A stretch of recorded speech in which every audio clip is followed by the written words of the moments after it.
Hello, everyone. I'm your host, Andrew Johnson, and welcome to The Art of Boring, the podcast where we dive deeper into Mawer's investment philosophy and thinking in order to make you, our listeners, more informed investors.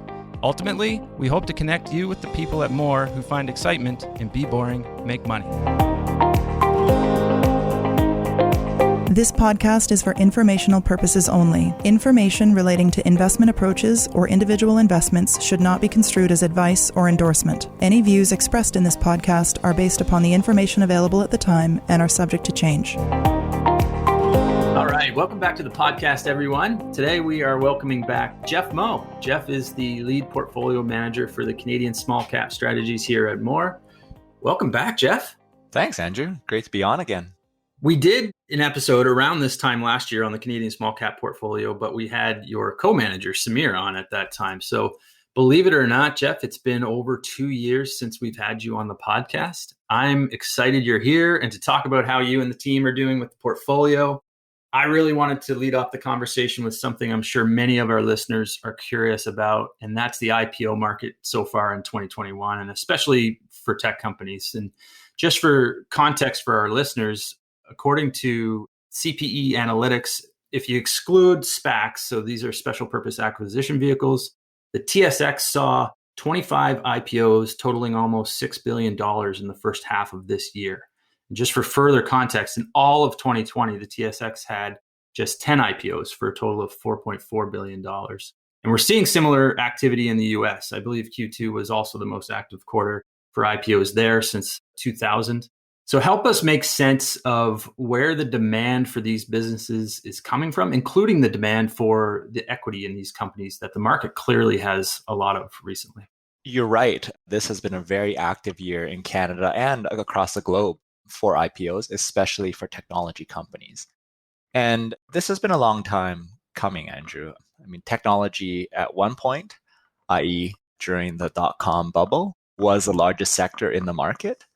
But since then, I remember at one point back in the mid-2000s, at least for the TSX small cap, technology was maybe a 2% weight or something like that for the index. And so certainly it was in the doldrums and it's come back over the last decade. I think if you look at the economy, a lot of the areas that have been adding value or creating productivity gains have been through technology companies, software, even hardware, things like Tesla, changing how we commute, how we drive. And what has been the disconnect, though, is in technology has been between private market valuations and public market valuations. So technology is a little bit different than the traditional industries that we're used to dealing with. In fact, I would argue our accounting rules still haven't caught up. For example, a traditional company like a manufacturing company, when they want to grow, they would build a second factory. And so when they build the factory, they would buy the materials and build a factory, and that would be considered capital expenditures, CapEx. That would be capitalized on the balance sheet. Now, these new technology companies, they don't invest that way. They invest by hiring engineers, programmers, developers. They might grow with a very large sales force, spend money on marketing. All of that under traditional accounting rules is expensed. And one would say, oh, well, it's just dusty accounting rules. But I actually think for a very long time, especially in Canada, that was very important for investors, that companies showed profits on an accounting basis. So none of these technology companies did, even though everyone thought that, hey, they have great competitive advantages, they're run by excellent management teams, and they are growing very, very quickly. And so the valuations actually arguably looked reasonable. And so technology traditionally was funded by venture capital and other private vehicles like growth equity capital. And so companies like that would be very open to companies with accounting losses because that's what they're used to dealing with. I mean, in venture capital, pretty much every company you invest in is losing accounting money. If they're not, you probably do something wrong as a venture capitalist. I'll tell you a story, maybe I'm trying to think this 5-6 years ago. So there's a company in Vancouver called Hootsuite. I think they're still private today, but they are a social media aggregation company. And so they were looking to raise some capital. And we got contacted by a couple of banks saying, I don't remember the reason exactly, but they had wanted a Canadian investor for that round of financing, something to do with the number of shares controlled by foreigners, or There's some rule about that. And they had several offer sheets from various US investors out for more than twice the valuation they were offering to Canadian investors. And it was completely crickets on the Canadian side. Nobody wanted to touch this company because they didn't have accounting profits. There's a lot of value being generated, and I think eventually the Canadian market crossed that threshold very tentatively. I would actually say the IPO of Shopify was that moment when things start to shift for Canadian public investors. So traditionally, Canadian public investors have always been more conservative than their American peers, whether it's how they think about accounting and profits, or things like debt to EBITDA and debt to capital ratios. Like if you look at Canadian markets, excluding kind of some of the commodity companies, which are viewed from a slightly different lens, but if you just look at standard kind of Main Street economy businesses, Canadian companies tend to have lower leverage as well. So just Canadian investors have been more conservative. But with Shopify, here's a case of a company that was growing very quickly. They dominated their markets, but they didn't show accounting net income. And they had I guess at that time, especially by tech standards, a pretty tentative IPO. Actually, it was one we missed. It was tentative, on the first day, the stock went up a lot, but I meant tentative from a standpoint of the valuation they were asking. And we missed it because we had the same mentality as all the other Canadian investors at that time, which is, hey, they didn't show accounting net income. This is a high risk situation. This is probably not for our clients. And it was all of one day that Shopify was a Canadian small cap company. Fortunately, we missed that opportunity for investors. Sadly, of course, we know where Shopify is trading at today, one of the largest companies in Canada on a market cap basis. But I think Shopify really kind of broke down that door. And then since then, you've seen Lightspeed, Docebo, and a couple other of these high growth tech companies that didn't show accounting net income. So what gradually shifted was in the past, when companies like Hootsuite maybe were getting more than twice the valuation in the private markets, slowly that gap started to close as the Canadian public markets. And an investor said that's very different. They started to recognize the value that these companies were creating, the competitive positions that these companies had. In fact, we are one of those investors that had to kind of go through that learning curve in terms of recognizing that that these companies do fit our criteria. They are wealth creating companies. They are often run by founders and excellent management teams who have the energy and the drive to push the companies forward. And the final question of, well, did they trade at a discount to intrinsic value? And when we started using the same tools we always had, our discounted cash flow tools, we realized that, in a lot of scenarios, they were trading at a discount to intrinsic value. And so that's why I think we've come over the hump. Other Canadian investors have come over the hump as well. And so I think the inflection is sometime in probably mid-late 2020. This is just my sense, but I think that public market valuations for these companies started becoming higher than the private market valuations. And so you've seen this raft of IPOs. A bit of a long answer to maybe a simple question, but I think that's why we're seeing so many IPOs and specifically so many tech IPOs. No, that was exactly what I was looking for. And it takes me in the direction where I wanted to go next, which is, as you mentioned, we've changed our mentality and we've learned about this through time. We've also participated in some of these IPOs recently. So I wanted to understand, take me through the process of evaluating a business prior to it becoming public. What is involved in that? And perhaps what is unique compared to the investment process that we have in place for companies that have been public for some time? That's a very interesting question when you frame it that way. I would say that the nuts and bolts of it are still the same. We filter it through our investment philosophy. So we're looking for wealth creating companies, excellent management teams, trading at a discount to intrinsic value. And the tools and the frameworks by which we evaluate each of these pieces have remained the same. So we still go through our competitive analysis, the Porter's Five Forces. We'll still use our management assessment framework and ranking the management teams on our investment matrix. We'll still use our discounted cash flow tools. What's different is the length of time and information that you can get. And so you're right that there's been a couple times when we have evaluated companies even before they have filed their prospectus. The team has worked very hard to develop these relationships with some of these companies we think are going to come to market. And I think Samir probably on the last podcast talked about Dye & Durham and the relationship we built with management over 2 years. which ultimately led to Canadian small cap getting a full allocation on an IPO that was 8 times oversubscribed. So in these cases, how do we do the evaluation? I think it's largely around finding that information. So just being more creative with researching in the public domain. And so there's a lot more information today, whether it's alternative sources like Twitter and social media, investment blogs, or just even the newspapers. I think there are some really good writers out there who do a good job of interviewing these up and coming private tech companies. Another piece is kind of traditional research work. So Phil Fisher, back in the 1950s, coined the term scuttlebutt, which is his way of saying just go talk to the company's customers, suppliers, employees, former employees, people who know the company at the ground level. We do this for all of our investments in all our public companies. You can do the same thing for private companies. And so we just really have had to roll up our sleeves and pursue that scuttlebutt on these private companies. The final thing I think that's been an enhancement to our process over the last couple of years is we've started utilizing expert networks as well.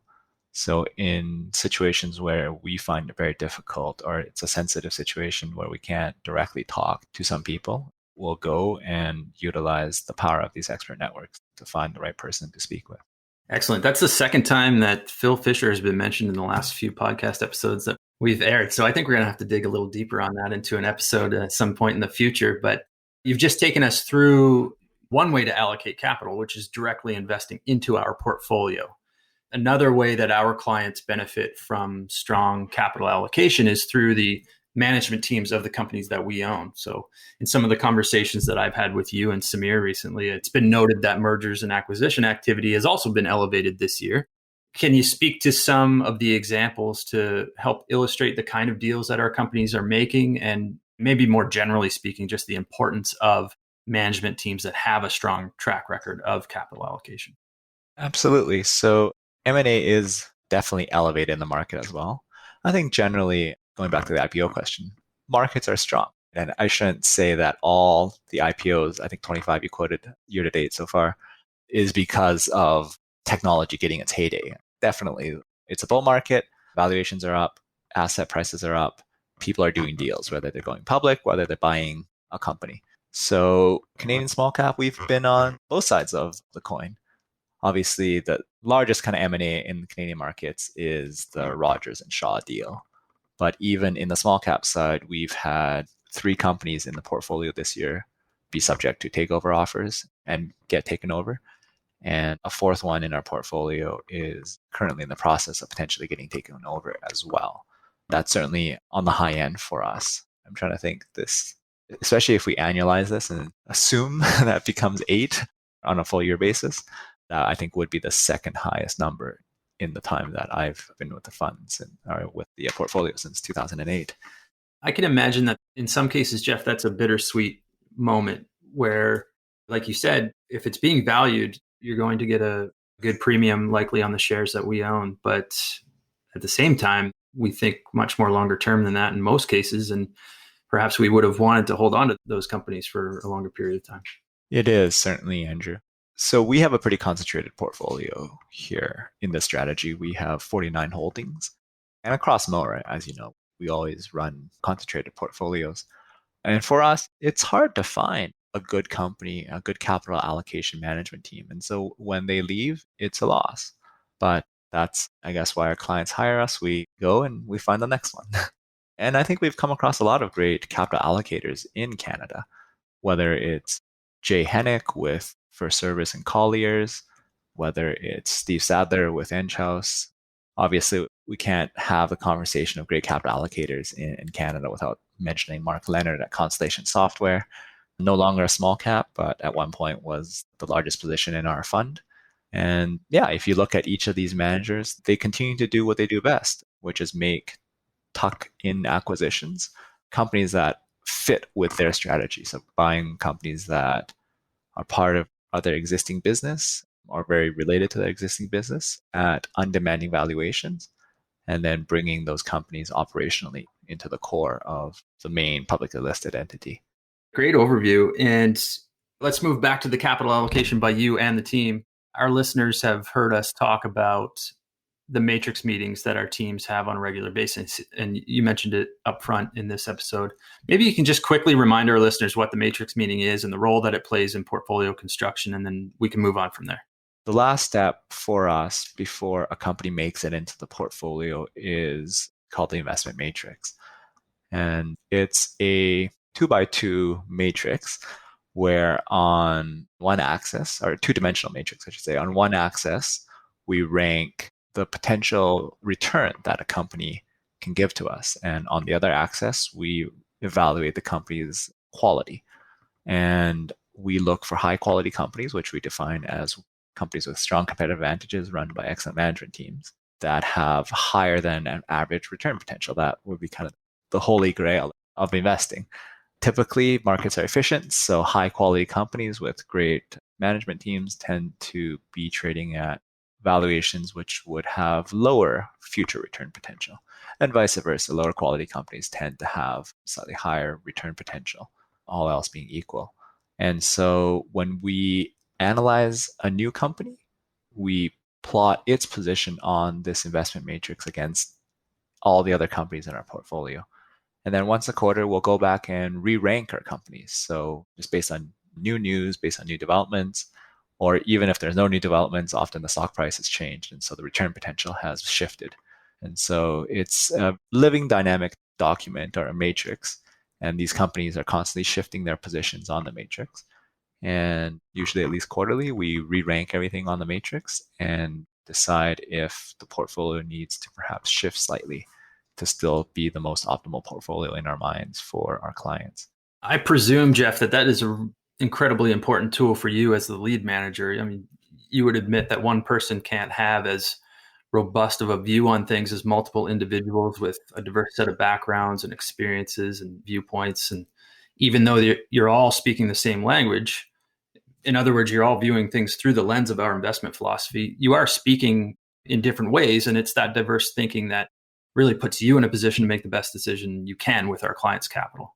Absolutely. I really value all of our teammates and being able to get that diverse viewpoint. But as you know, and as probably many of our listeners know as well, Mawer has a very clear accountability structure. It's leader decides with input. And so I do have to make that final call, but I think without that input, I can't make a very good one. And so the matrix is that distillation of everyone's collective knowledge. It could be people on the Canadian small cap team. It could be people outside the Canadian small cap team. So we have some overlap holdings with our Canadian large cap team. We can get their views on the matrix as well. But occasionally we have other team members come in. I've seen our US team members sometimes rank their views on a Canadian company because it competes with one of their companies, or the global small cap team sometimes will come into Canada and they have a couple holdings here that they also occasionally look at some other opportunities as well. And so all of those opinions gets kind of boiled down into the 5 categories we use for the matrix. To determine quality, we score out of 5 what the business model is, what the management team is ranked at, and what we think the risk rating is. And for valuation, we look at what we think the return potential is, and then something called skew, which we view is sort of the long-term upside versus downside potential of the company. So companies with very large growth runways may have a positive skew, for example. And so for a lot of these companies, I might have 3, 4, 5 different viewpoints to draw from. And we'll have those conversations in our matrix meetings with those people. Okay, I rank the management team 3.5. Someone else ranked the management team 3.0. Let's have that discussion. And I find those discussions invaluable to help me understand where the opinions and differences are on the team and how I, as lead manager, should ultimately make that adjustment, if at all, to our weighting and my view of our holding. Okay, so the most recent matrix meeting for you and the Canadian small cap team was about a month ago. Were there any themes that arose from then that prompted any shifts in the portfolio? Yeah, so it was almost exactly a month ago, I think June 14th. So month to the day that we're recording this anyways for our listeners. I'd say more of the same. I think out of every matrix meeting, we have a few companies or maybe several companies that we think are slightly misweighted based on the sort of opinions of the team. And while I certainly have the kind of leader decides with input ability to override any of our team's decisions, I think we often will come out of these by saying, yeah, here's a few companies that probably deserve a slightly higher weight, and here are a few that maybe deserve a lower weight. And occasionally we might say there's a few companies that deserve to no longer be in the portfolio. And in this most recent matrix meeting, we actually chose to exit 4 companies, which sounds like a lot, especially when you consider we only hold 49. But in each case, it was following our sell discipline. So the sell discipline is the opposite of our buy discipline. So the most important thing we look for when we buy a company is that it's a wealth creating company. And so if a company we deem is no longer wealth creating going forward, we act quite quickly to sell that company. The second most important thing for us is an excellent management team. And when we start having doubts about the management team, we move the second quickest. And the one that causes us to move the slowest is the third one, which is trading at a discount to intrinsic value. And the reason that is so is because, as many of our listeners already know, we value companies not just based on a share price target, which I think is very traditional in the investment industry. Rather, we build our 15-year discounted cash flow model and our forecast for our companies, and then we put lots of statistical parameters around things like growth rates and margins, and then we simulate that using Monte Carlo simulation.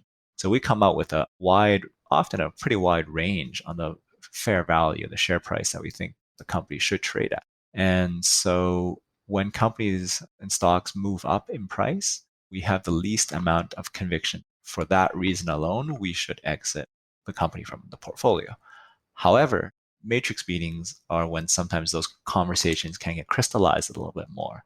And so most recently, we chose to exit our positions in Badger Infrastructure Solutions, in Texas, which is a software company in Montreal, in WPT Industrial REIT, and in actually a recent IPO, Neighborly Pharmacy. And all 4 companies were already smaller weights in our portfolio because we had already felt that on the basis of those matrix rankings, they were a more marginal idea compared to some of our other holdings.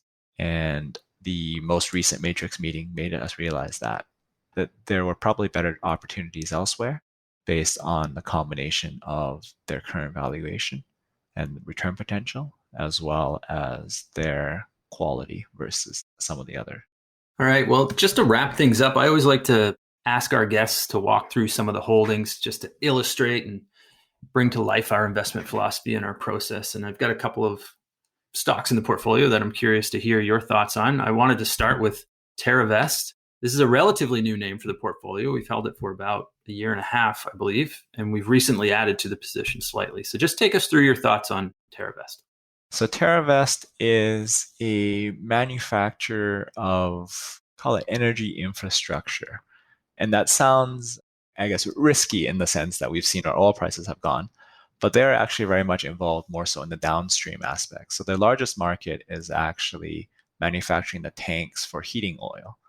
So most of North America is heated with natural gas through furnaces and pipelines, but there are places, usually remote areas, smaller towns, that don't have central connection to the utility grid. And so for those homes and buildings, they're heated with heating oil.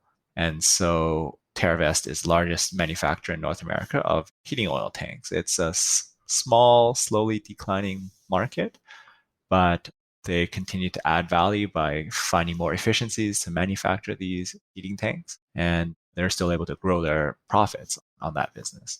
They're also involved in building the tanks and vessels that go onto the trailers for transportation of propane and other natural gas liquids. And they do have some other kind of vessels that are used in oil field services and drilling. But as you can imagine, with energy prices having been weaker over the last 5 years, that business has gone down. So it's what I would call a typical Mawer business, kind of very boring. No one kind of maybe gets out of bed in the morning saying, I'm excited to make a heating oil tank today. But it's a business that's necessary. People who don't have a connection, they need this or else they're freezing in the winter. And so having reliable, high quality product is very important for those that rely on these products. And what excites us most, though, is not just the little niches that this company is very strong in, but also the management team there. And they're actually sort of a quasi spin-off from a company called Clark Inc., which is another kind of noted company in Canada in terms of capital allocation. And so the management team at Terra Vest, Dustin Haw, the CEO, and Mitch Gilbert, the CIO, they were kind of trained in that kind of capital allocation school of thought. And so these two individuals, I imagine they're still kind of in their late 30s, early 40s. So young, lots of runway, lots of energy and passion. They continue to identify these kind of niche manufacturing niches where they can buy up these businesses and with their scale, add value to the businesses and generate a very attractive return on invested capital.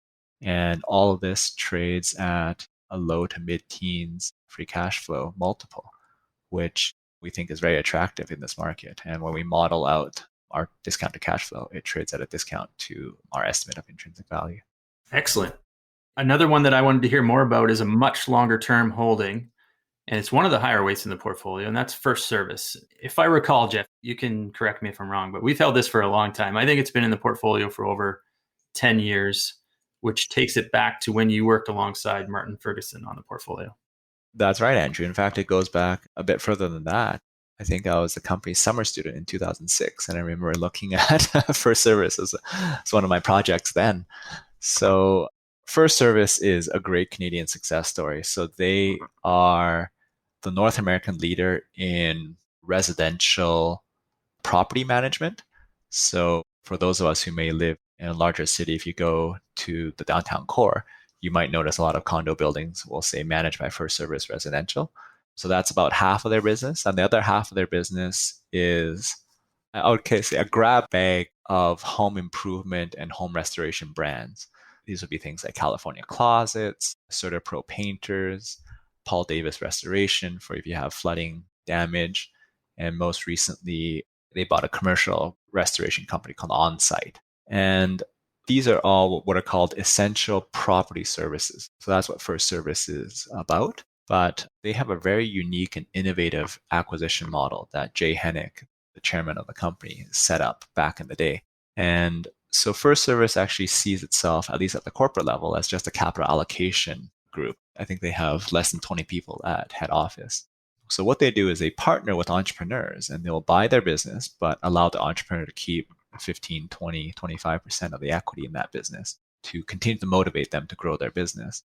But they can also bring in central support in terms of sharing of best practices, systems, and as well kind of negotiating prices. So for example, with First Service Residential, home insurance and property insurance often is a very big expense for things like a condo board.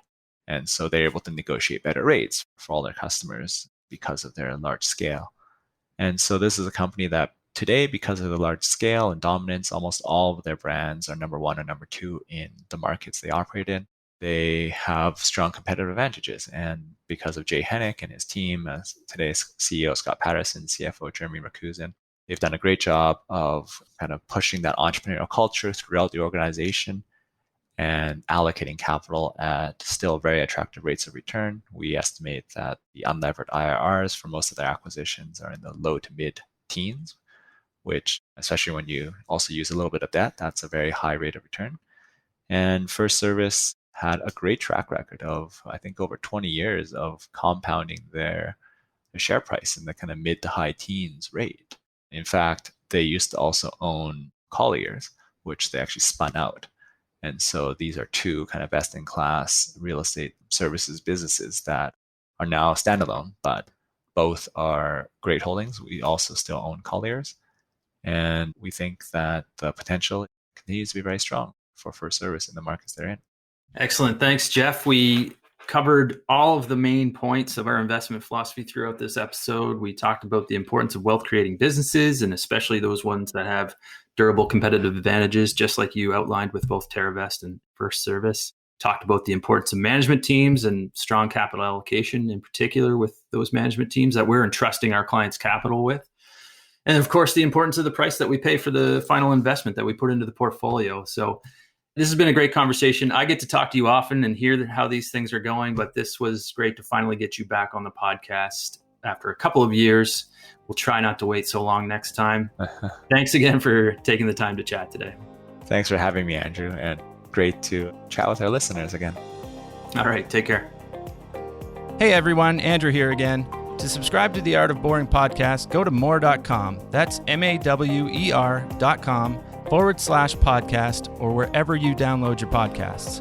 If you enjoyed this episode, leave a review on iTunes, which will help more people discover the Be Boring, Make Money philosophy. Thanks for listening.